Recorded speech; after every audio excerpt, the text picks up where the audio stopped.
Kannst du dich erinnern, wie wir uns damals küssten? Das war die beste Klatsche eines Chefanästhesisten. Das war der beste Stoff von allen Kryptoniten. Der traf uns punktgenau wie Stalagmiten, Stalaktiten irgendwo in dieser Welt.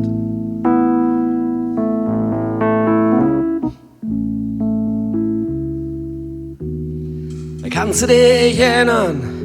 War ja kaum zu glauben. Ein Schrank voll feuchter Hosen und Pipi in den Augen. Wir hatten keine Ahnung, wir hatten keinen Plan, also haben wir uns besoffen. Und so fing das dann an und dann raus in diese Welt.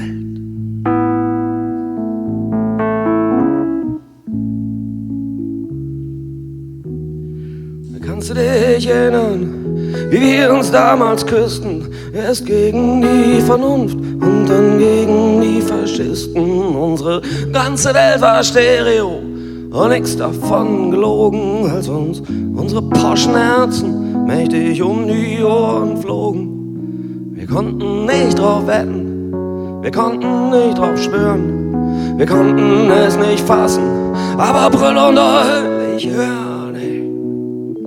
Kannst du dich erinnern, als wir uns damals fragten, wie lange das wohl gehen kann und die Frage dann verzagten? Wir schworen uns den Brauseid beim Barte des Proleten und tackerten ich liebe dich mit Morse-Alphabeten in die ganze große Welt.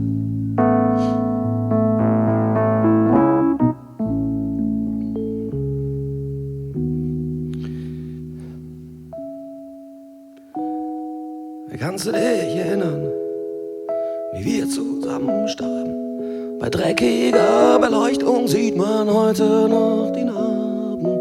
Verliebt bis in die Friese und über beide Ohren. Im Niemandsland gestorben, im Niemandsland geboren. 50 Shades of Toastbrot und eine Tonne Quark. Da muss man wirklich sagen, das war richtig. Richtig.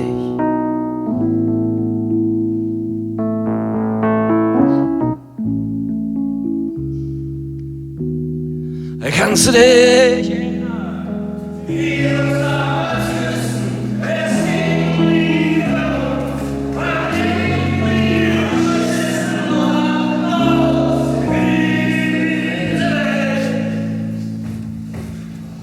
Danke fürs Zuhören.